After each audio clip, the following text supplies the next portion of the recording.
Hello everyone, কেমন আছো তোমরা সবাই? মিষ্টিস ব্লগের নতুন একটা ভিডিওতে তোমাদের সবাইকে স্বাগত জানাচ্ছি। রাতের বেলার খাবারে যদি এরকম গরম গরম ফুলকো ফুলকো লুচি, তার সাথে ছোলার ডাল আর যদি মিষ্টি থাকে তাহলে আর কি চাই বলো তো। সন্ধ্যাবেলাতে আমার পাপা বলল আজকে রাতের বেলাতে লুচি আর ছোলার ডাল খেতে ইচ্ছা করছে। আমি বললাম ঠিক আছে, তাহলে লুচি আর ছোলার ডাল রাতের বেলাতে করব। প্রথমেই আমি ছোলার ডালটা ভালো করে ধুয়ে নিয়েছি 3 থেকে 4 বার। তারপরে এর ভিতরে জল দিয়ে 4টে মতো কাঁচা লঙ্কা ফেলে আমি এটা সিদ্ধ হতে বসিয়ে দিলাম।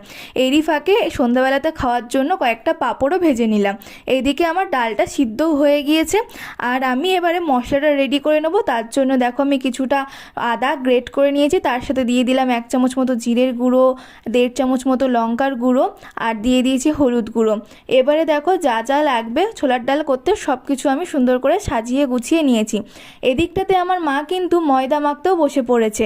গরম গরম লুচির সাথে গরম গরম ছোলার ডাল ভালো লাগবে, সেই জন্য দেরি করলো না। মা যেহেতু ময়দাটা মাখছে সেই জন্য ছোলার ডালটা কিন্তু আমিই রান্না করব। আমি কিন্তু আমার মতন করেই রান্না করছি।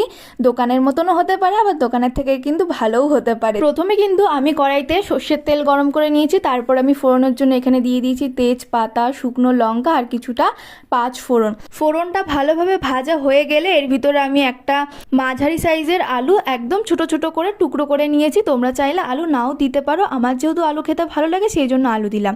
আলুটা লবণ দিয়ে ভালো করে ভেজে নিলাম। এবারে আমি এর ভিতরে দিয়ে দেবো গ্রেট করা আদা, জিরের গুঁড়ো, লঙ্কার গুঁড়ো, হলুদ গুঁড়ো। আমি কিন্তু এখানে কাশ্মীরি লঙ্কার গুঁড়োটাই দিয়েছি আর দিয়ে দিয়েছিলাম খুবই সামান্য জল। এদিকে দেখো আমার মায়ের কিন্তু ময়দা মাখা অনেকটাই হয়ে গিয়েছে।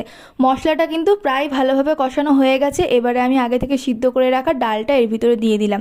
ডালটা দিয়ে ভালো করে মশলার সাথে মিশিয়ে আমি এর ভিতরে দিয়ে দেবো স্বাদ মতন লবণ আর স্বাদ মতন চিনি।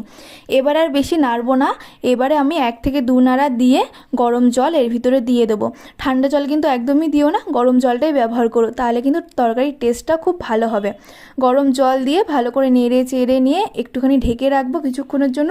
ফুটে উঠলে নামানোর আগে ওপর থেকে কাজু, কিশমিশ, গরম মশলার গুঁড়ো আর অল্প করে ঘি ছড়িয়ে ভালো করে মিশিয়ে নেব। এই তো একদম তৈরি হয়ে গিয়েছে গরম গরম ছোলার ডাল। এবারে কিন্তু তাড়াতাড়ি করে লুচিগুলোকে ভালো করে ভেজে ফেলতে হবে। সবারই প্রচণ্ড খিদে পেয়ে গেছে, এখন প্রায় রাত 10টা মতন বাজতে যায়।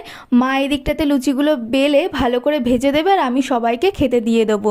লুচি আলুর দম খেতে যেমন ভালো লাগে, লুচি ছোলার ডালও কিন্তু খেতে খুব ভালো লাগে। আমি তো খুব একটা লুচি টুচি ভালোবাসি না, ওই 2টো বা 3টে, তার বেশি আমার ভালো লাগে না।